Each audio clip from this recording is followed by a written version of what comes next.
Okay, इतना सब हो गया था कल। आपको ये सब बताने की जरूरत। अच्छा, इक्वली लाइकली समझते हो आप? इक्वली लाइकली, चलो मैं आपको बता देता हूँ इक्वली लाइकली क्या होता है। मान लो आपने एक कॉइन को टॉस किया। मेरी आवाज़ प्रॉपर आ रही है? एक कॉइन को टॉस किया गया, ठीक है। टॉस करेंगे तो इसके आउटकम हेड आ सकता है और टेल आ सकता है। यही दो आउटकम हो सकते हैं। और इसको आने की प्रोबेबिलिटी उतनी ही है, हेड को आने की प्रोबेबिलिटी उतनी ही है जितनी टेल की है। बिल्कुल उसी तरह से जिस तरह से आप एक डाइस रोल करोगे। एक डाइस है, उसको रोल किया आपने, और डाइस जो है रोल करने के बाद, तो डाइस जो है इसमें 1 2 3 4 5 6, ये 6 आउटकम हो सकते हैं डाइस से। डाइस से 6 आउटकम हो सकते हैं। अब 1 2 3 4 5 6 याद रहे, 1 के आने की उतनी ही प्रोबेबिलिटी है, यानी 1/6 है जितनी 2 की है, जितनी 3 की है, जितनी 4 की है, उतनी 5 की है, उतनी 6 की है। तो इसका मतलब जो भी आएगा वो इक्वली आएगा, ठीक है। जो भी आएगा वो इक्वली आएगा, तो इसे इक्वली लाइकली केस कहेंगे। एक बैग है, उसमें 3 ब्लैक बॉल है, 4 वाइट बॉल है। आप ही बताओ, क्या ब्लैक बॉल और वाइट बॉल निकालने की प्रोबेबिलिटी इक्वली लाइकली होगी? बिल्कुल नहीं होगी, क्योंकि ब्लैक बॉल को निकालने की प्रोबेबिलिटी अलग आएगी वाइट बॉल से। समझ रहे हो? लेकिन सिर्फ ब्लैक बॉल की मैं बोलूँ, आपस में ब्लैक बॉल की प्रोबेबिलिटी जितनी भी होगी वो इक्वली लाइकली होगी। समझ रहे हो? ये हो गया इक्वली लाइकली केस, ठीक है। मैं आपको दो चार चीजें बता दूं। एक इवेंट हुआ है, एक इवेंट है, वो इवेंट है, मान लो कि कुछ इवेंट है, उसके 1 2 3 4, मान लो 4 पॉसिबल आउटकम है, ठीक है। उसके 4 पॉसिबल आउटकम है, ठीक है। ऐसे लिख लेते हैं, आउटकम 1, आउटकम 2, आउटकम 3 और आउटकम 4। तो ऐसे करके 4 आउटकम है, ठीक है। याद रख लेना, इन सब की प्रोबेबिलिटी अगर मैं ऐड करूंगा, एंड में मुझे आंसर 1 ही आएगा। फॉर एग्जाम्पल, मैंने फिर से एक डाइस का एग्जाम्पल लेता हूँ। एक डाइस रोल किया, इसमें कितने आउटकम है बताओगे? 6 आउटकम है। इन 6 आउटकम को अगर मैं ऐड करूंगा, इन 6 आउटकम की प्रोबेबिलिटी को मैं ऐड करूंगा, तो 1/6 को 6 बार ऐड करूंगा, तो इसका मतलब आंसर हमेशा 1 आएगा। तो आंसर आपको हमेशा 1 आना चाहिए, नंबर 1। नंबर 2, आंसर कभी भी आपको 1 से 0 की रेंज में ही होना चाहिए, ठीक है। आपको नेगेटिव नेगेटिव प्रोबेबिलिटी कभी नहीं दिखेगी। समझ गए? आपको नेगेटिव प्रोबेबिलिटी कभी नहीं मिलेगी, 1 से बड़ी नहीं मिलेगी, 0 से कम नहीं मिलेगी। 0 से कम ही नेगेटिव हो जाएगा। तो ये तो सब बेसिक चीज़ें हैं, ये तो आप सबको पता ही है, ठीक है। कोई बड़ी चीज़ नहीं बताई है मैंने। लेकिन ये क्यों बताया? क्योंकि ये जो एक क्वेश्चन है, एकमात्र क्वेश्चन है, ये ऐसा ही होगा। ये बोलते हैं लेट सैंपल स्पेस एस, ये सैंपल स्पेस दे रखे हैं इसने, 6 पॉइंट है, 6 सैंपल पॉइंट है इसमें, क्योंकि ओमेगा 1 से लेके ओमेगा 6 तक है। Which of the following assignment of the probability to each valid outcome is valid, इनमें से कौन सा वैलिड है, ठीक है। सिंपल भाषा में बोल रहा है ये। तो आप ही देखो, पहले ए से शुरू करेंगे। 1/6 प्रोबेबिलिटी हो सकती है और सबकी 1/6 है, ओके चलेगा। और कितने हैं? 6 हैं। इन सबको अगर मैं ऐड करूंगा तो 1 आ रहा है क्या? तो इसका मतलब ये वैलिड है। इसके अंदर जो प्रोबेबिलिटीज आई हैं वो भी वैलिड है, और आंसर प्लस करके 1 भी आ रहा है। प्रोबेबिलिटी 1 भी हो सकती है और 0 भी हो सकती है, चलेगा। क्या इनको ऐड करके 1 आ रहा है? बिल्कुल 1 आ रहा है, तो ये भी चलेगा। सी वाला अगर मैं देखूं, तो आपको 1/8, 2/3, यहाँ पर आपको 2 माइनस वैल्यू दिखेंगी, और क्योंकि यहाँ पे आपको माइनस की वैल्यू दिख गई है, तो आप यहाँ पे सीधा सीधा ये कह सकते हो कि भाई ये चीज़, अब आपको प्लस प्लस करने मत लग जाना, ये चीज़ पॉसिबल ही नहीं है, ये चीज़ वैलिड नहीं होगी। ठीक है।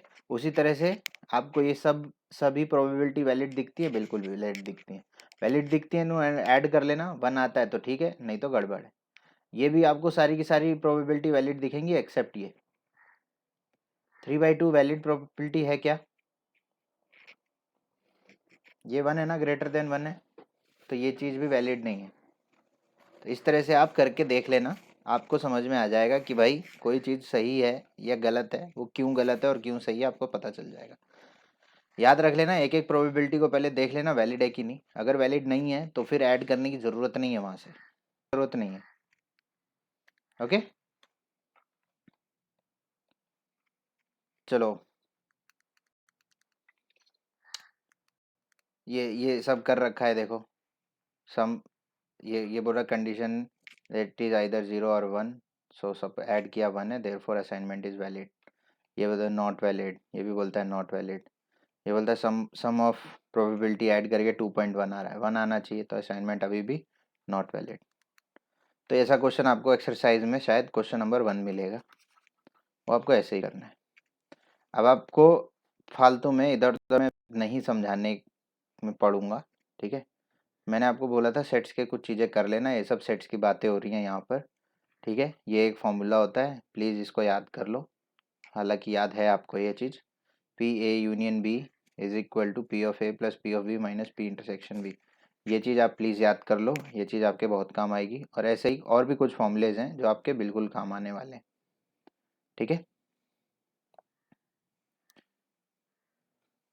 क्योंकि एक म्यूचुअली एक्सक्लूसिव इवेंट में आप ही बताओ P of A intersection B 0 होता है क्या? बोलो। म्यूचुअली एक्सक्लूसिव इवेंट में कल पढ़ा था ना हमने, A intersection B 0, A intersection B कोई भी कॉमन नहीं है, तो उनकी प्रोबेबिलिटी 0 होगी क्या? जवाब दो यार, बोलो। मैं ही बोलूँगा बस। So P of A intersection B जो है उसकी प्रोबेबिलिटी 0 हो जाएगी, क्योंकि कुछ कॉमन नहीं है। तो यहाँ पर एक minus P of A intersection B 0 आता है, वो हटा दिया गया है बस। आगे आप देख लो। देखो ये ना बोलना ना ठीक नहीं है, हालांकि मैं इधर मोरालिटी पढ़ाने नहीं आया हूँ। आगे आप जानो यार। Okay, example 10। One card is drawn from a well shuffled deck of 52 cards. If each outcome is equally likely, her card को निकालने की प्रोबेबिलिटी उतनी है। Calculate the probability that the card will be a diamond, not an S, not a diamond, a black, not a black. ये तो सब मेरे ख्याल से पूरे 10th वाले क्वेश्चन है, 10th क्लास वाले। तो यार ये 10th क्लास वाले क्वेश्चन कराने में नहीं बैठा हूँ, ये सब आपको आता है। आपको पता है कि डायमंड जो होते हैं ये 13 कार्ड होते हैं डायमंड के, तो 13/52 आएगा, है ना। नॉट एन एस के लिए एस की प्रोबेबिलिटी निकाल लो, एस 4 होते हैं, ठीक है। तो नॉट एन एस 48 होंगे, 48/52। A black card that is spade, club और अ स्पेड है, ब्लैक कार्ड 26 होते हैं by 52। Not a black card, not a black card भी 26 ही होते हैं, क्योंकि बचे हुए रेड होते हैं। नॉट अ डायमंड, अब डायमंड यहाँ डायमंड है तो नॉट अ डायमंड भी आप निकाल लोगे 1 से माइनस करके, कोई बड़ी चीज़ नहीं है, ओरली कर लो। A bag consists of 9 discs, of which 4 are red, 3 are blue, and 2 are yellow. The discs are similar in shape and size. The disc is drawn at random from the bag. Calculate the probability. पहला red है, yellow है, blue है। ये 1 2 3 आप कर लोगे। अगला बोलता है not a blue. Not a blue की प्रोबेबिलिटी वही है जो ब्लू की probability of, not a blue क्या होगा, 1 माइनस प्रोबेबिलिटी ऑफ ब्लू, है ना। कुछ भी ऐसा नहीं है जो आप ऐसे ना कर सक रहे हो। आइदर रेड और येलो, आइदर रेड और येलो, मैं आपको ये चीज़ बता दूं, आइदर रेड और येलो, बीच में आपको और दिख रहा होगा। और कल भी मैंने आपको बताया था ए, ऐसे नहीं, रेड यूनियन वाई, यही होगा ना, यानी येलो, आर से रेड है, वाई से येलो है, और बीच में मैंने यूनियन लगाया, वो यू नहीं है, ठीक है, यूनियन का साइन है वो। तो आइदर रेड और येलो, तो आप ही बताओ मेरे को, प्रोबेबिलिटी निकालनी है, P of R union Y होगी ना। यहाँ देख लो, ये रहा ए यूनियन सी, आर और वाई मैंने लिया था, P of A plus P of B. अब P of A intersection Y ये ज़ीरो होगा। प्रोबेबिलिटी ऑफ, एक्चुअली प्रोबेबिलिटी लगाना चाहिए इधर, probability of R intersection Y. अब रेड में येलो नहीं मिलेगी, येलो में रेड नहीं मिलेगी, दोनों में कुछ कॉमन नहीं है, इसलिए यहाँ पे ज़ीरो है। इसीलिए माइनस, यहाँ पर एक चीज़ और लिखते हो आप, minus probability of A intersection C भी लिखोगे। वो चीज़ गायब कर दी गई है क्योंकि वो चीज़ ज़ीरो है, क्योंकि ये केस इस समय के लिए म्यूचुअली एक्सक्लूसिव है। ठीक है, फिर से एक और क्वेश्चन था ये, जो कि बहुत ही इजी था। यहाँ से चीज़ें थोड़ा सा ध्यान से देखना शुरू करो। Two students, Anil and Ashima, appeared in the examination. The probability that Anil will qualify the exam is, Anil की क्वालिफाई होने की प्रोबेबिलिटी 0.05 है, आशिमा की क्वालिफाई करने की प्रोबेबिलिटी 0.10 है। The probability that both will qualify the exam is 0.02. अब आप लोग इसको क्या समझते हो क्या नहीं समझते हो, ये ज़्यादा ज़रूरी हो जाता है। If they both will qualify, तो अनिल, इसने ई ले रखा है, E and F denote Anil and Ashima, तो P of E union, sorry, P of E intersection F जो है 0.02 हो जाएगा। आपकी क्या समझ में आ रहा है क्या नहीं, वो चीज़ें बहुत डिपेंड करती हैं। अब यहाँ से ये यूनियन है कि इंटरसेक्शन है, ये चीज़ समझनी पड़ेगी आपको, समझ रहे हो? तो इसने ये भी दे दिया। Okay, both Ashima and both Anil and Ashima will not qualify the exam. अब आप ही बताओ, दोनों के क्वालिफाई करने की प्रोबेबिलिटी कितनी है? दोनों के क्वालिफाई, एक मिनट, हाँ, the probability that both will qualify the exam is 0.02। अब देखो 0.02 देखते ही, अरे क्या हो रहा है इसमें, एक मिनट, 0.05 नहीं 0.02 है ना, 0.02 देखते ही अब आपका दिमाग हो सकता है खराब होना शुरू हो जाए। आपने क्या देखा, both Anil and Ashima will not qualify the exam. अब यहाँ पर आप लोग ये गड़बड़ करोगे कि दोनों के क्वालिफाई होने की प्रोबेबिलिटी 0.02 दी है, और वो दोनों के क्वालिफाई ना होने की प्रोबेबिलिटी क्या हो जाएगी, 1 माइनस 0.02। तो ये तो मेरे ख्याल से गलत हो जाएगा, ये आप नहीं कर सकते, यहाँ आप बहुत बड़ी गलती कमिट करने वाले हो। अब आप बोलोगे क्यों, ध्यान से देखना, आप जो सोच रहे हो वो है पी डैश, या इस तरह से आप इसको देख सकते हो, ई इंटरसेक्शन एफ डैश, आप इसको ये समझ रहे हो, जबकि ये नहीं है। ये बोल रहा है both Anil and Ashima will not qualify, तो ये बोल रहा है कि ई डैश इंटरसेक्शन एफ डैश की बात कर रहा है ये। ठीक है, थोड़ा सा सेट्स की जानकारी मैंने कल भी बोला था, बहुत इंपॉर्टेंट है, नहीं तो बहुत प्रॉब्लम होगी। तो ई डैश इंटरसेक्शन एफ डैश, ये बोल रहा है the event both Anil and Ashima will not qualify the exam may be expressed as E dash intersection F dash। E dash intersection F dash को E यूनियन F dash लिख सकते हैं bye De Morgan law. ठीक है, अब आपको करना कुछ नहीं है, E यूनियन F निकालना है, तो उसका डैश निकल जाएगा 1 माइनस करके, तो यहाँ पर उसने E यूनियन F निकाला है इस फॉर्मूले से। ठीक है, ये सारी वैल्यूज दे रखी हैं, आपको कुछ करने की जरूरत नहीं है। तो ये आ गया 0.03, और जब E यूनियन F 0.13 आया है, तो इसका आंसर क्या होगा, 1 माइनस ई यूनियन एफ, जो कि 0.87 है। और आप सोच रहे हो कि अगर 0.98 आना चाहिए था, तो वो सरासर गलत हो जाएगा। ठीक है, आगे आगे बढ़ रहे हैं। At least one of them will not qualify, देखो at least one of them will not qualify the exam, and, अच्छा एंड अलग के लिए है, इसको हटाओ यहाँ से, यहीं तक है, at least one of them will not qualify the exam, बीच में नॉट भी लगा दिया है इसने। ठीक है ना, at least one of them will not qualify the exam. ठीक है, याद रहे, जो आप ए का सॉल्यूशन समझ रहे थे वो बी का सॉल्यूशन है।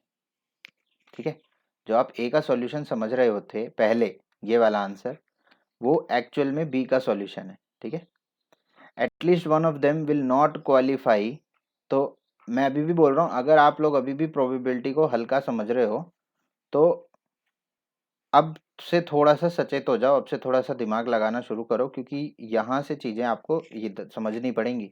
पहली दो एक्सरसाइज से तो कोई कुछ एग्जाम में आता भी नहीं है ज़्यादा खास, एग्जाम में तो यहाँ से आएगा, तो इसलिए थोड़ा सा सीरियस हो जाओ, ठीक है। ये बोला at least one of them will not qualify the exam is one minus probability of both of them will qualify, तो इसका आंसर 0.98 आ गया था। अगला क्या है, only one of them will qualify the exam. भाई आप बोलोगे कि only one of them will qualify the exam, तो वो तो पहले ही दे रखा है 0.05 और ऐसा करके कुछ दे रखा है, ठीक है। देखो यहाँ पर ये लिख रहा है, और ये जो लिख रहा है ना, समझाने की कोशिश कर रहा है आपको। The event one of them will qualify the exam is same as the event either Anil will qualify and Ashima will not qualify, और Anil will not qualify and Ashima will qualify. तो एक कोई एक ही करे करे लेकिन कोई एक ही करे, दूसरा ना करे। तो यहाँ पर दिख रहा होगा आपको E इंटरसेक्शन F नॉट, मतलब यहाँ पर E करे F ना करे, और E ना करे F करे, ठीक है। ये हमको करना है, और बीच में और लगा है, मतलब ये बीच में यूनियन लगेगा, ये देखो यहाँ पर, ठीक है। तो अब करना कुछ नहीं है, ये है P ऑफ, यहाँ पर अगर मैं यूनियन लगा दूँ, यहाँ पर इसको ऐसे करूँ और इसको ऐसे, इसको यूनियन लगा दूँ मैं, और इसको पूरे को एक बड़े ब्रैकेट में डाल दूँ, तो आपको दिख रहा होगा इस पूरे को अगर आप A मान लो और इस पूरे को अगर आप B मान लो, तो आपको दिख रहा होगा probability of A union B निकालना है आपको। Probability of A union B क्या होता है, P of A plus P of B minus P of A minus P of B। अब दोनों में कुछ कॉमन नहीं है, इसलिए वो चीज़ को जीरो कर लिए, छोड़ दो उसको। थोड़ा साफ कर दूं तो दिखाई दे। मैंने आपको पहले भी बोल रखा है, ये सब फॉर्मूले सेट्स के हैं, ऐसा कुछ भी नहीं है जो आप पहली बार देख रहे हो। क्यों, ये सब थे क्या सेट्स में? यस। तो P of E minus P of E intersection F plus P of F minus P of E intersection F। Simply यहाँ पर छोटी छोटी कैलकुलेशन कर रखी है और ये आपका आंसर है। प्लीज़ थोड़ा सा सेट्स की जानकारी ले लो, नहीं तो फिर प्रॉब्लम तो होगी। आपको पता है क्या करना है, लेकिन आपको फॉर्मूला ही नहीं पता निकालने का, तो फिर तो उससे बुरा क्या होगा। ए committee of 2 person is selected from 2 main and 2 women. जब कभी भी ऐसे दो कमिटी बनानी है, 2 मेन 2 वुमेन, तो ये जनरली परमुटेशन कॉम्बिनेशन से होता है। यहाँ पर सेट्स की जानकारी इतनी ज़्यादा इंपॉर्टेंट नहीं होती। A committee of 2 person is selected from 2 men and 2 women। 2 men और 2 women है, ठीक है। और कमिटी बनानी है 2 लोगों की, 2 person. What is the probability that the committee will have no main.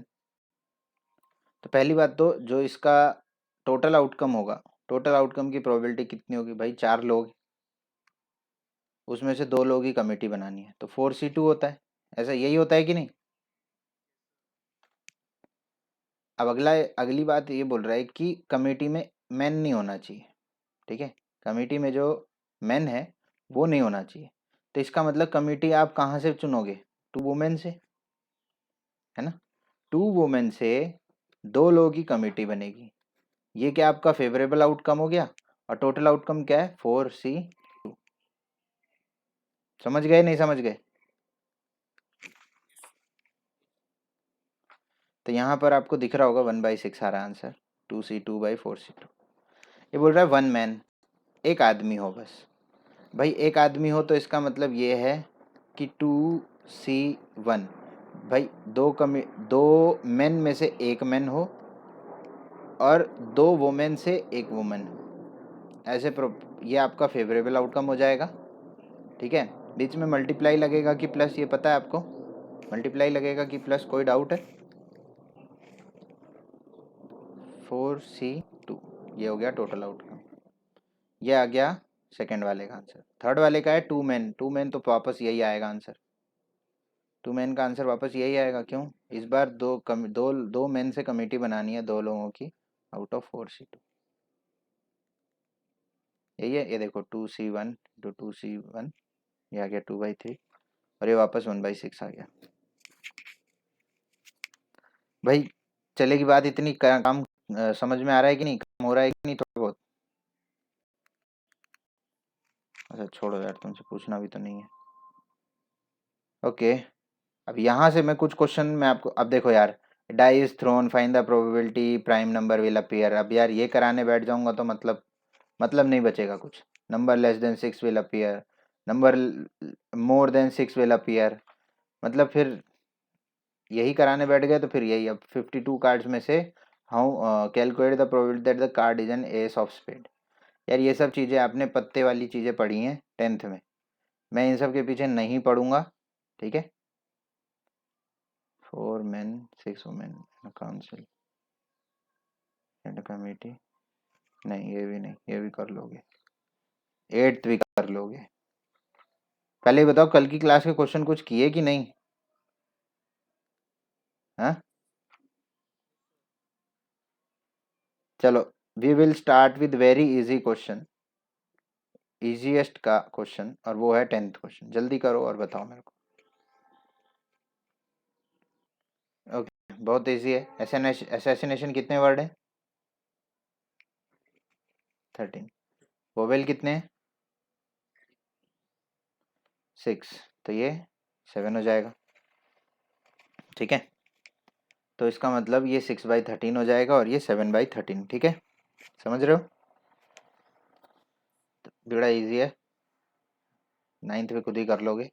2/11 probability है तो नॉट एन ए की क्या प्रोबेबिलिटी होगी, मतलब यही बाकी है अब करना। यस ये करो, चलो 11th करो। ओके चिल्लाओ, एक भी आंसर नहीं आया। In lottery one person chooses 6 different natural number at random from 1 to 20। 1 से लेके 20 तक है, 6 नेचुरल नंबर चुनता है। If these 6 number match with the 6 number already fixed by the lottery committee, he wins the prize. What is the probability of winning the prize in the game? उस game में उसकी probability क्या है, उसकी जो जो है लॉटरी जीतने की। तो आपको भी समझ में आ रहा होगा कि आपको सिलेक्शन करना है ये 20 नंबरों में से 6 नंबर का, है ना। और ये तो हो गया, ये होगा, याद रहे टोटल आउटकम, ये टोटल आउटकम होगा। और उसकी जो लॉटरी लगेगी वो किसी एक नंबर पर लगेगी इसमें से।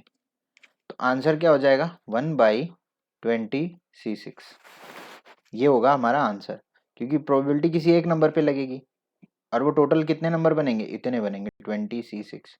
ये सी मतलब कॉम्बिनेशन वाला सी है ये, ठीक है। तो मैं एक बार यहाँ पर कर देता हूँ, 20C6 अगर निकालना है तो 20 factorial by 14 factorial into 6 factorial, है ना। तो 14 फैक्टोरियल से ऊपर वाला निकाल दो, मतलब 14 फैक्टोरियल से नहीं लिखेंगे, नीचे 6 फैक्टोरियल लिखना है, ऊपर 20 इंटू 19 इंटू 18 इंटू 14 से वो आगे नहीं लिखा है क्योंकि वो कट गया है। 6 फैक्टोरियल को भी अच्छे से लिख दो, 5 4 3 2 1, ठीक है। इसी तरह से होता है। तो 6 3 जा 18, 5 4 जा 20, और 2 बच गया, 2 को 16 से काट दो, ये हो गया 8। तो सिंपली हमें एक ही काम करना है, वो है 19 इंटू 17 इंटू 15 इंटू 8, ठीक है। अब देखो 19 इंटू 17, मैं आपको बता दूं 19 इंटू 17 को करो कुछ मत, 18 का स्क्वायर -1 कर दो, यानी कितना होता है ये 323।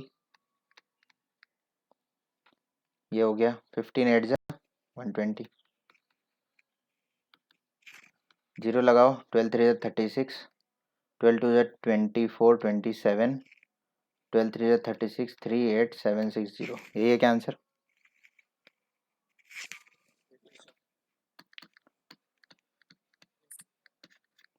ये है आंसर। क्यों नहीं बता रहे थे अभी तक आंसर, चुप क्यों बैठे हुए थे?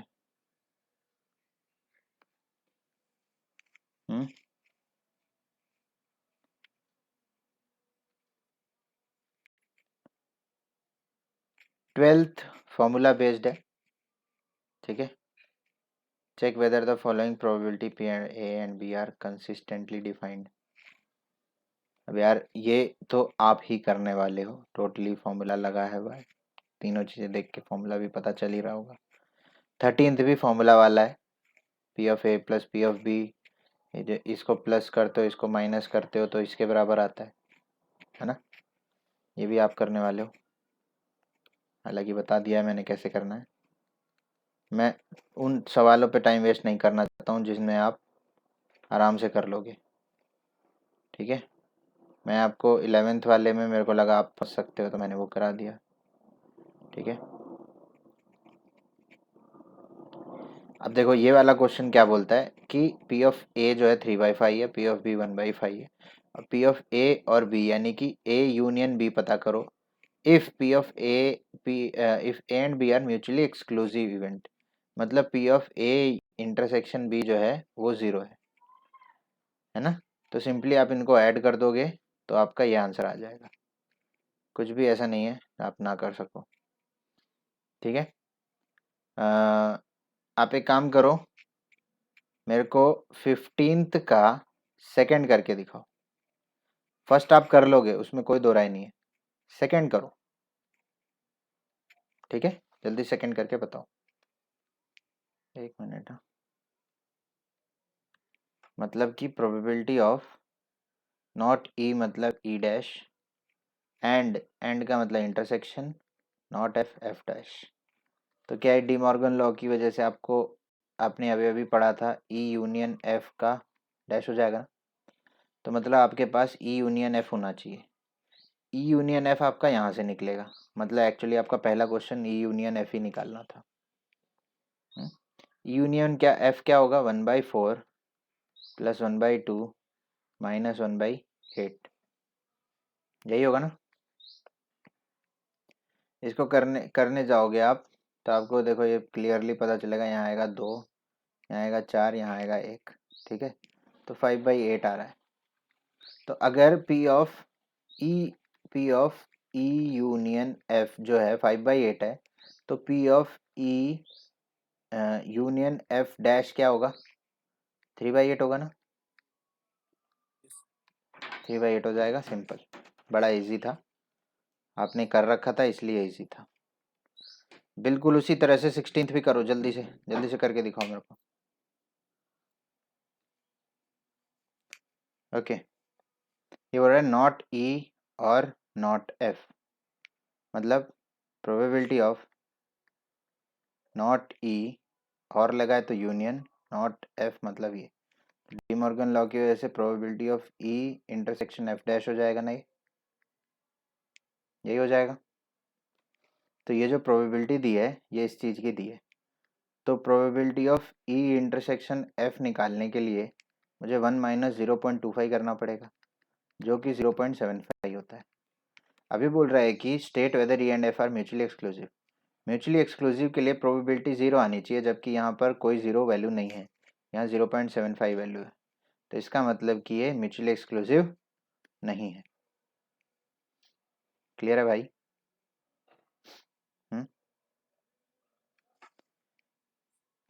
अगले क्वेश्चन में 17th में पी ऑफ ए दे रखा है, पी ऑफ बी दे रखा है, P of A and B यानी P of A and B का मतलब क्या होता है, इंटरसेक्शन दे रखा है। तो नॉट ए पूछ रहा है, नॉट ए जल्दी बताओ, बिना पेन छुए आप डायरेक्टली आंसर बताओ नॉट ए की।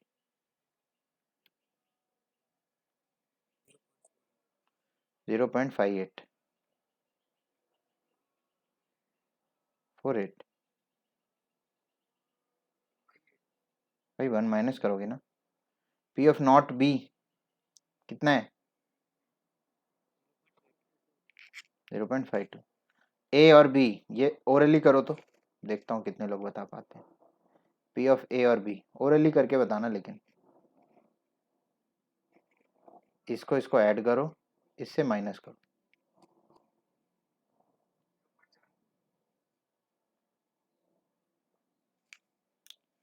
हाँ, ये कितना, 0.9 माइनस, यस 0.74, गुड, ओके, अच्छी बात है। प्लस बस वही एक ही फॉर्मूला है, बार बार लगा रहे हैं और क्या। यस 17 हो गया, 18th पे आ रहे हैं। In class 11 of a school, 40% of the students study mathematics, 30% study biology, 10% of the class study both mathematics and biology. Biology था क्या? हाँ. If student is selected at random from the class, find the probability that he will be studying mathematics or biology. ये तो यार आप orally कर सकते हो. क्यों? बोलो, orally कर सकते हो? 60% आएगा आंसर. भाई मैथ वाले कितने हैं? 40% यानी 0.4. 30% स्टडी बायोलॉजी मतलब 0.1. Yes. Both maths and biology. Both maths and biology मतलब P of math intersection biology कितना दे रखा है? अरे नहीं, ये 3 है ना, तो ये 10% दे रखा है मतलब 0.1. इसमें से 0.1 माइनस करना है. आपका क्या आएगा? पी ऑफ, ये फॉर्मूला किसका है? पी ऑफ मैथ और बायोलॉजी का है ना, और का मतलब यूनियन. सिंपली यही तो करना है, और क्या. 4 3 7 माइनस 1 6, 0.6 है ना.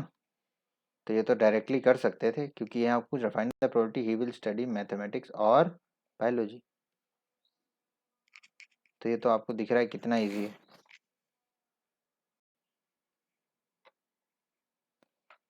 यस. क्वेश्चन नंबर 19, जल्दी से करो चलो.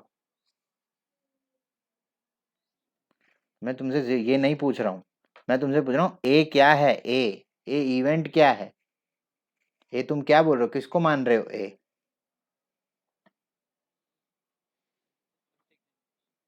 फर्स्ट एग्जामिनेशन, और B test is graded on the basis of the exam, the probability choose first examination. Yes, first examination इतना है, probability passing the second examination इतना है, probability of passing at least one of them is A. Okay, ऐसे बोलो ना.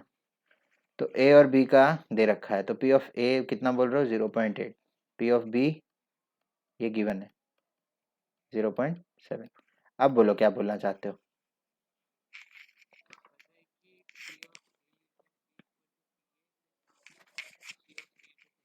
बिल्कुल. P of A union B कितना आया फिर? 0.55. वही निकाल दिया. What is the probability of passing both? P of A union B निकालना था. Probability of passing at least one of them is 0.95. भाई ये सिंपल सिंपल सी बातें हैं, ठीक है. और आपको अगर ये चीज़ें नहीं समझ में आ रही हैं तो फिर प्रॉब्लम है. और ये 19th क्वेश्चन की खुश जो है अच्छी चीज़ यही है कि आप यहाँ पर फंसेंगे तो इसी चीज़ में फंसेंगे, हालांकि है बच्चों वाली चीज़ें. हाँ यार अजय, और कुछ करना था? ए यूनियन बी निकालना था, 0.55 आ गया. ठीक है. अब क्या समझ में आया क्या नहीं पूछूंगा तो फिर वैसे भी सब चुप ही रहने वाले हैं, कोई मतलब है नहीं. किसी को नहीं समझ में आया तो बोल देना भाई. हम आगे बढ़ रहे हैं 20 पे, जल्दी से करो.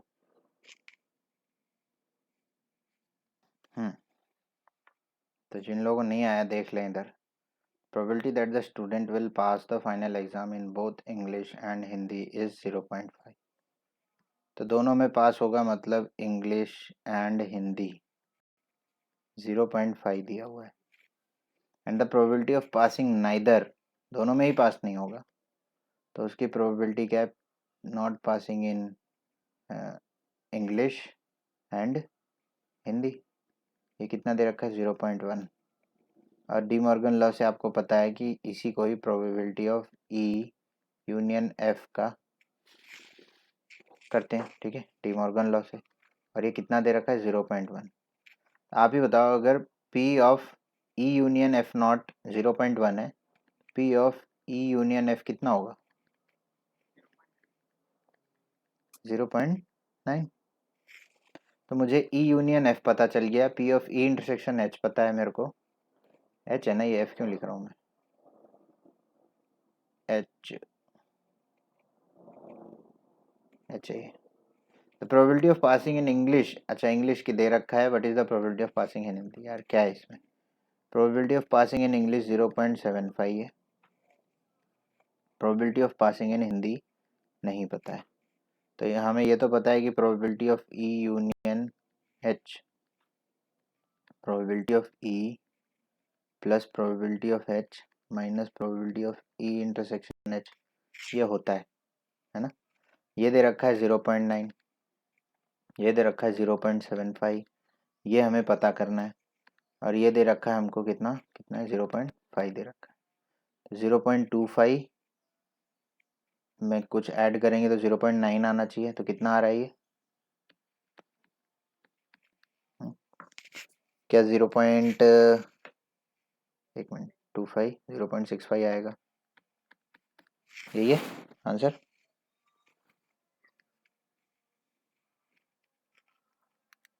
अच्छी बात है, यही आंसर। तो आखिरी वाला भी करो, खत्म करो इसको। यस, लास्ट क्वेश्चन 21st, जल्दी करो।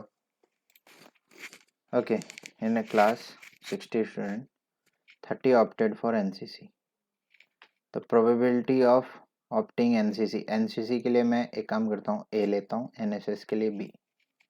तो probability of A opting NCC कितना हो गया? 30/60। और probability of opting NSS is 32 by, एक minute, yes 32/60। 24 opted for both. इसका मतलब probability of A intersection B कितना है? 24/60। ओके, पहली चीज, if one of the, okay, find the probability that the student opted for, yes, तो A union B पूछता है। Probability of A union B, पिछली बॉडी देर से हम यही करते आ रहे हैं, है ना। इसको प्लस करो, इससे माइनस करो, तो 30 और 32 कितना हो जाता है? 62 माइनस 24 कितना हो जाता है? 15, 19। क्या बोल रहे हो?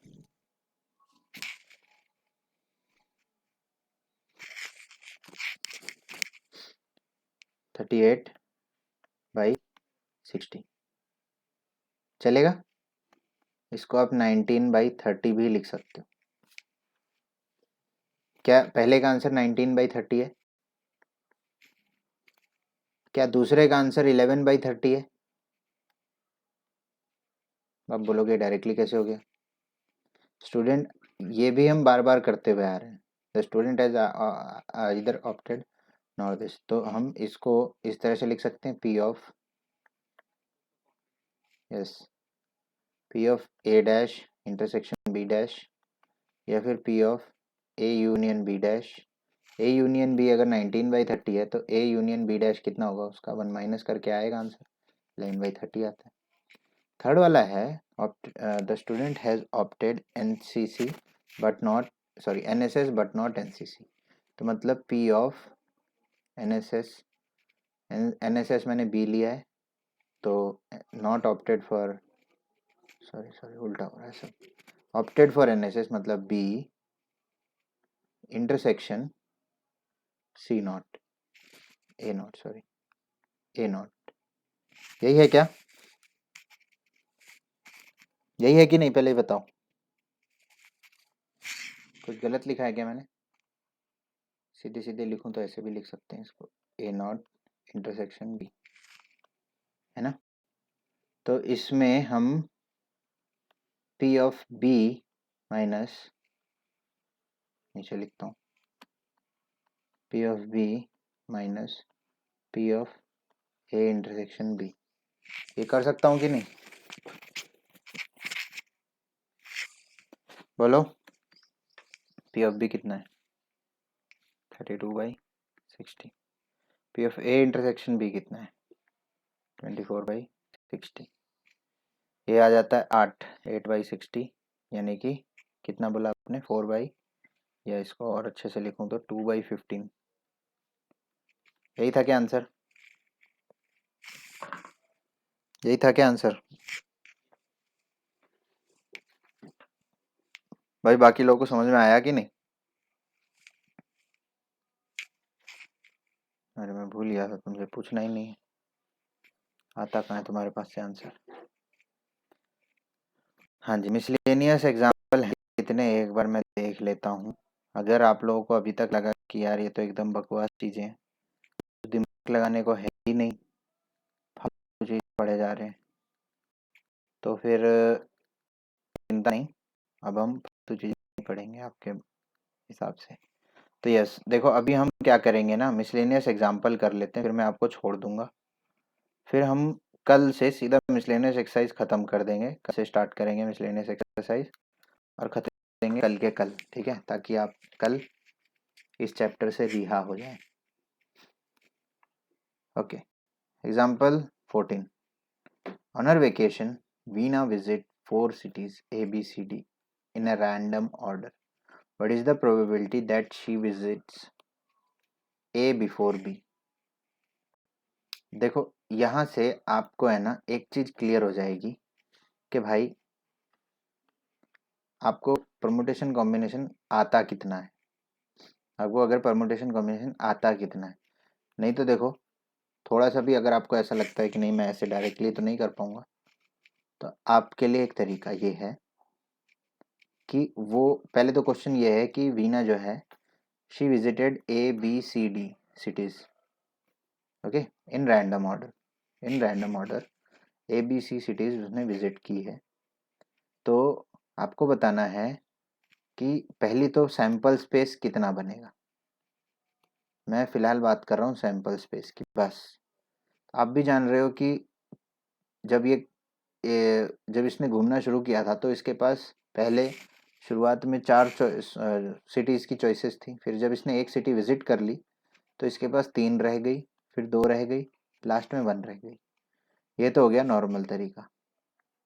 इसके पास थी 4 सिटीज़ और इसको घूमनी थी 4 सिटीज़ में, तो 4P4 भी 4 फैक्टोरियल होता है कि नहीं होता, और ये भी आपको पता है 4 फैक्टोरियल होता है, और 4 फैक्टोरियल कितना होता है 24, तो आपका सैंपल स्पेस तो 24 बनेगा। अब आप बैठ के 24 सैंपल पॉइंट बनाते चले जाओ, क्योंकि आपको मालूम है आपको इन 4 जगहों में ABCD को ही हिलाना डुलाना इधर उधर, एग्जैक्टली करना तो यही है आपको, करना है कि नहीं, यही करना है कि नहीं बताओ, है ना, यही करना है।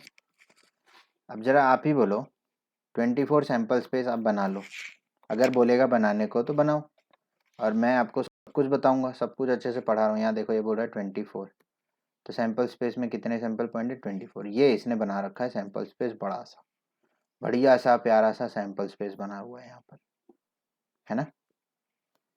क्वेश्चन नंबर 1 है, ध्यान से सुनना, A बिफोर B, क्या प्रोबेबिलिटी है कि वो A B से पहले विजिट की हो। तो ABCD में A बिफोर B 100% आता है, ACBD में भी A बिफोर B ये भी है, ACDB यहाँ पे भी A बिफोर B है। तो ऐसा नहीं है कि A से पहले जस्ट B हो, बिल्कुल भी ऐसा नहीं है, ठीक है। आपको डायरेक्टली पता करना है, या तो सैंपल स्पेस में झांक के कर लो आप पता, आप देख लो कितने दिख रहे हैं आपको, नहीं तो ध्यान से देखो आप इधर, इसको परमुटेशन से कैसे करते हैं, परमुटेशन से कैसे करते हैं बताऊं, बताऊं या नहीं।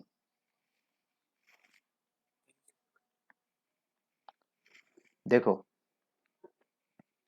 क्वेश्चन बोल रहा है कि A पहले विजिट करे, किससे, B से। नाउ A अगर पहले विजिट करे तो एक काम करता हूं मैं, A को पहले ही चला जाता हूं, A सिटी में पहले ही चले जाता हूं, ठीक है। ये फर्स्ट है, ये सेकंड है, ये थर्ड है, ये फोर्थ है, ठीक है, ऑर्डर में। तो मैं A पहले ही चला गया, ठीक है। अब B को रखने की कितनी जगह है, 1 2 3, है ना।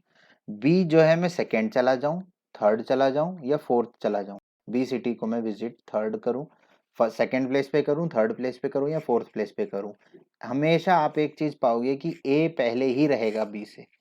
तो ये तो एक 3 तरीके हो गए, है ना। अगला तरीका, आप एक काम करो, A को यहां रख दो, ठीक है, यहां रख दो A को, नहीं ऐसे नहीं, 3 क्यों होंगे, A को यहां रखो। अब B को रखने की जगह कितनी है, 3 है ना। तो 3 है तो 3 2 1 मल्टीप्लाई करके इधर 6 आ रहा है।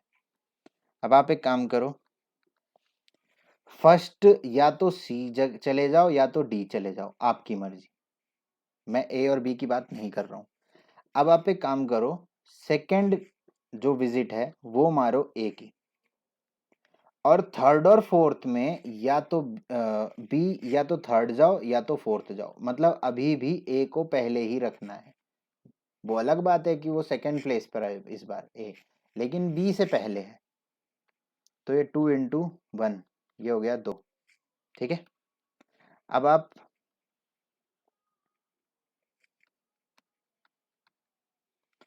ए डाल दोगे थर्ड में, तो बी को तो यहीं पर ही रखना पड़ेगा, है ना। तो ये हो गया 2, ठीक है, ये हो गया 2। कुछ गड़बड़ हो गई कहीं पे, क्यों गड़बड़ हो गई?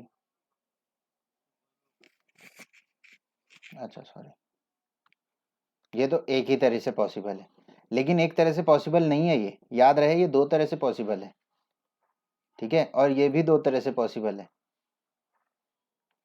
अब बोलोगे अभी 2 तरह से पॉसिबल कैसे? भाई पहले सी चले जाके फिर डी जाए, या पहले डी जाए फिर सी जाए फिर ए जाए फिर बी जाए, दोनों तो सेम है ना, इसलिए यहाँ 2 तरीके आएंगे। भाई मेरी बात समझ रहे हो? क्यों 2 होगा? यस, 2 इसलिए होगा, ठीक है। अब आप ही बताओ, यहां पर मेरे पास लिखने के लिए कितनी चॉइस है? इस प्लेस पे मेरे पास, मैं वापस आ गया हूं सेकंड, पहला वाला क्वेश्चन ये था जो 6 तरीके से बन रहा था, है ना।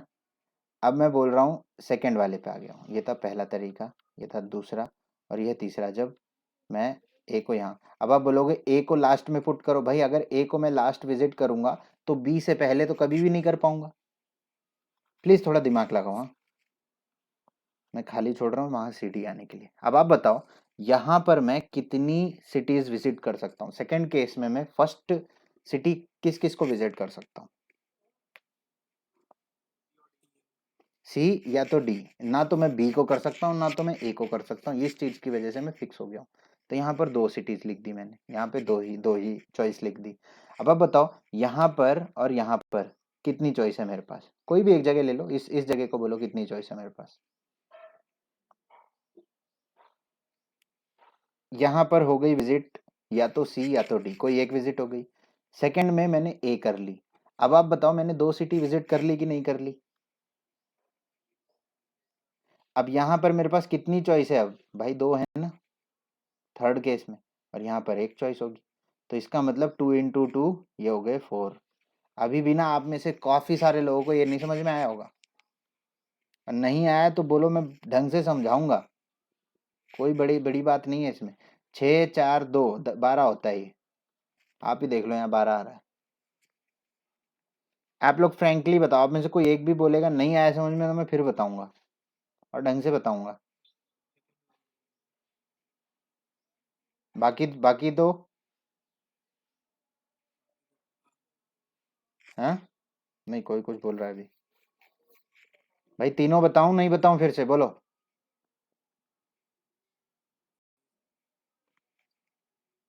ध्यान से सुन लो, ठीक है, ध्यान से सुन लो, समझ आ जाएगा। केस 1, भाई 1 2 3 4 4 सिटी विजिट करनी है, पहले ही ए को कर लो। हमेशा अगर पहले ही फर्स्ट सिटी में ए को विजिट करूंगा तो वो हमेशा बी से पहले ही होगा। अब आप बताओ, सेकंड सिटी विजिट करने के लिए मेरे पास कितनी चॉइस है? 3, है ना। सेकंड सिटी विजिट करने के प्लस मेरे पास 2 चॉइस है, थर्ड 1। आप ही बताओ, 3 2 जब 6 और 1, ये हो गया 6 चॉइस। ऐसे मैं 6 तरह से विजिट कर सकता हूँ, अगर मैं जो है ए को हमेशा पहले रखूं।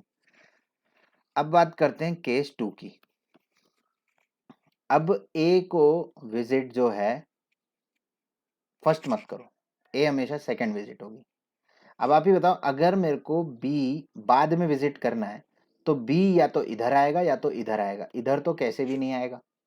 अगर बी मैंने पहले विजिट कर ली तो वो ए से पहले तो होने ही नहीं वाला, फिर तो होने वाला है क्या? अब आप बताओ, मैं या तो सिटी सी या तो सिटी डी को विजिट कर सकता हूँ पहले केस में, तो मेरे पास चॉइसेस हैं 2 पहली सिटी विजिट करने के लिए, बोलो हाँ या ना। अब आप बताओ, मैंने मान लो सी या डी में से कोई एक सिटी विजिट कर ली, पहले दूसरी विजिट मार दी मैंने ए की। अब बताओ तीसरे चांस मेरे पास कितनी चॉइस है सिटी को लेकर? 2 है ना? और लास्ट में एक बचेगा, क्योंकि यहाँ पर बी को मैं बी सिनेरियो में आ जाएगा ए के बाद। अब ये देखो 2 2 जा 4, 4 इंटू 1 4 आ गया। अब बात करते हैं केस 3 की। केस 3 सबसे आसान है, 1 2 3 4। अब ए को कहाँ रखना है? यहाँ पर। याद रहे, ए को 4th पोजीशन पे रखना बेवकूफ़ी होगी, क्योंकि मेरे को ए हमेशा बी से पहले रखना है। अब आप ये बताओ, अगर यहाँ पर ए रखा है तो नेचुरली इसके बाद बी इधर ही आएगा। ये 2 जगह तो फिक्स हो गई भाई, इनकी इनकी जगह तो अब नहीं हिलने वाली, है ना? अब आप ही बताओ, यहाँ पर मेरे पास 2 चॉइस है, यहाँ पर मेरे पास एक चॉइस है। 2 इंटू 1 2 होता है, 6 4 10 तो 12 होता है। क्या अभी क्लियर हुआ या नहीं हुआ, ये बताओ? ये होती है दिमाग की बात, ठीक है? बैल की तरह लगे रहोगे, काम करते रहोगे, कोई फायदा नहीं है, कोई फर्क नहीं पड़ना है। अगर आप ऐसे सोच पाओगे तब तो ठीक हो आप 11th क्लास में, नहीं तो आप ही बताओ, ये काम तो बैठकर 10th का बच्चा भी बनाएगा, है ना? कोने में वो भी बनाएगा, फिर ऐसे करके बेवकूफ़ों की तरह।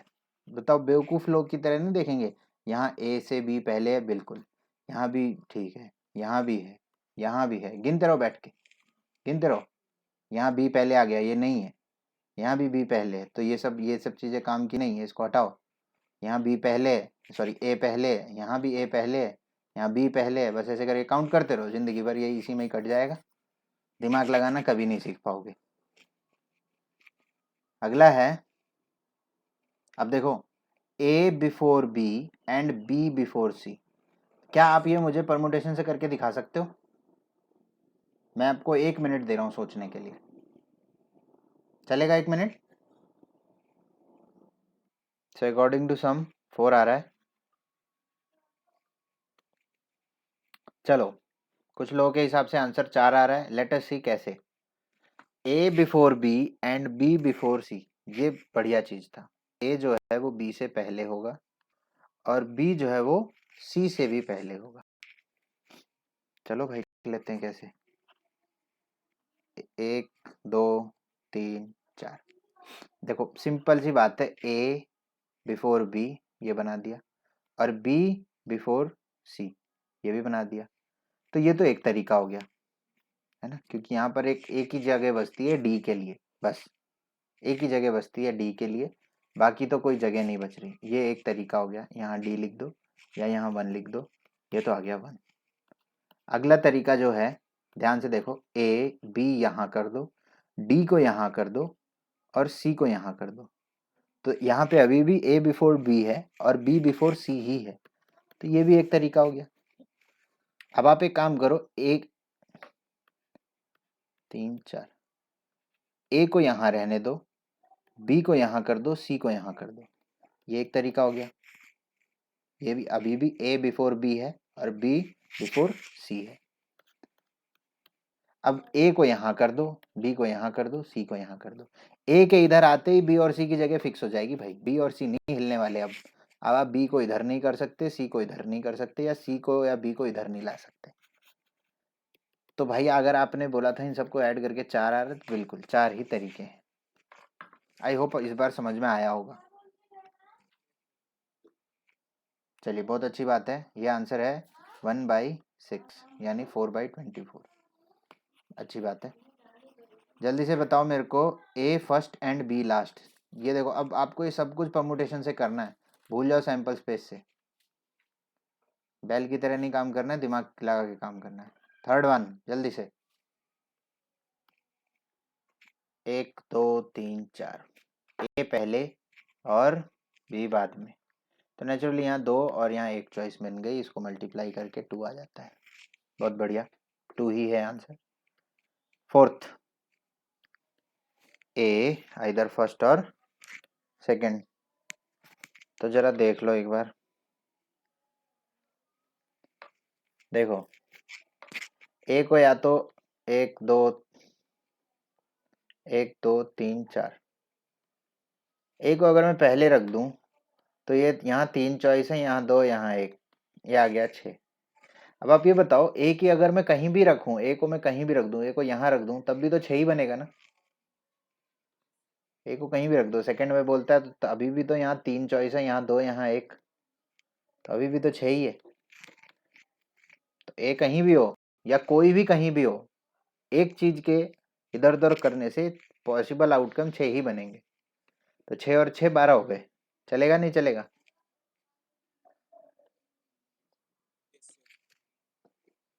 और एक बच रहा है क्या? यस, फिफ्थ वाला बताओ। चलो देखते हैं क्या बोल रहा है। क्वेश्चन है ए जस्ट बिफोर बी। अब जरा आप ही बताओ ना, ए अगर जस्ट बिफोर बी होगा तो ए बी ऐसे होगा, या ए बी ऐसे होगा, या तो ए बी इधर आएगा, ऐसे ही आएगा, ऐसे ही आएगा ना। तो आप ये बताओ, ए बी कहीं भी हो लेकिन वो 2 कंसेक्यूटिव जगह ले लेंगे बस, और कुछ नहीं, है ना। अगर ए बी इधर आएगा तो यहाँ 2 इंटू 1 2 आएगा आंसर यहाँ पे। ए बी इधर आएगा तो भी चॉइस यहाँ पे 2 इंटू 1 2 ही आएगा। और ए बी जब इन दोनों जगह पे आएंगे तो भी 2 इंटू 1 2 ही आएगा, है ना। तो आंसर यहाँ पे 6 आ रहा है। 6 आ रहा है कि नहीं आ रहा है? अगर बोलता A and B adjacent, A and B adjacent होते तब आंसर कितना आता? ए और बी एडजेसेंट होते, आप लोग बोलोगे तब भी 6 आएगा, तो तब 12 आएगा। ठीक है, ए बी ऐसे करके 6 आएगा, फिर बी ए बी आएगा, ठीक है, बी ए से भी 6 और 6 बनेंगे ऐसे, तब 12 आ जाएगा। ठीक है, चलो ठीक है, अच्छी बात है, आपको समझ में आई है। तो एक क्वेश्चन और लेके फिर मैं आपको छोड़ता हूँ। वही क्वेश्चन है, ये बोलता है find the probability that when a hand of 7 cards is drawn from well shuffled 52 cards, it contains all kings, 3 kings, at least 3 kings। तो भाई पहली बात तो मैं आपको बता दूं, किंग 4 होते हैं, एक सूट का एक किंग, 7 कार्ड निकालने, ठीक है। तो 52 में से 7 कार्ड निकालना, 52C7 बड़े आराम से, ये चीज आप जानते हो। पहला क्वेश्चन है ऑल किंग्स, सारे के सारे किंग हो, तो इसका मतलब 7 में से 4 कार्ड तो आपको किंग के निकालने पड़ेंगे, समझ रहे हो। बच गए कितने कार्ड? बच गए 3 कार्ड। अब वो जो 3 कार्ड हैं ये आपको बचे हुए लॉट में से निकालना पड़ेगा, और टोटल क्या है 52C7। ये तो हो गया पहला। अगला है 3 किंग्स, 3 किंग चाहिए। अगर आपको 3 किंग चाहिए तो इस 4 किंग में से 3 कार्ड यहाँ से निकालो, और बचे हुए में से 4 निकालो, तब आपके टोटल 7 कार्ड्स निकलेंगे। ये है आंसर दूसरे का। आगे है एटलीस्ट 3 किंग। 3 किंग का मतलब या तो 3 हो या तो 4 हो, है ना। तो पहले ऐसे कर लो 3 के लिए, फिर 4 के लिए इसमें ऐड करना पड़ेगा, प्लस यहाँ बता देता हूँ, प्लस यहाँ देखो 4C4 इंटू 48C3/52C7, याद रहे बीच में प्लस आएगा। ठीक है, अब कुछ लोगों को मल्टीप्लाई और प्लस की तकलीफ होती है, अगर है ना तो मेरे को अगली क्लास में पक्का बताना, मैं वो डाउट आपका क्लियर कर दूंगा। वो प्रॉब्लम है कॉम्बिनेशन की। अगर आप में से किसी का भी डाउट है यार ये प्लस मल्टीप्लाई कभी भी लगा देते हैं, तो मैं आपको एक बहुत ही देसी टेक्निक बताऊंगा। कुछ आपको प्लस माइनस मतलब एंड और वाली चीज़ें कुछ याद करने की ज़रूरत नहीं, मैं आपको डायरेक्ट तरीका बताऊंगा, सीधा देखो और करो। ठीक है, अगली क्लास में बताता हूँ। यहाँ तक क्लियर है क्या सबको?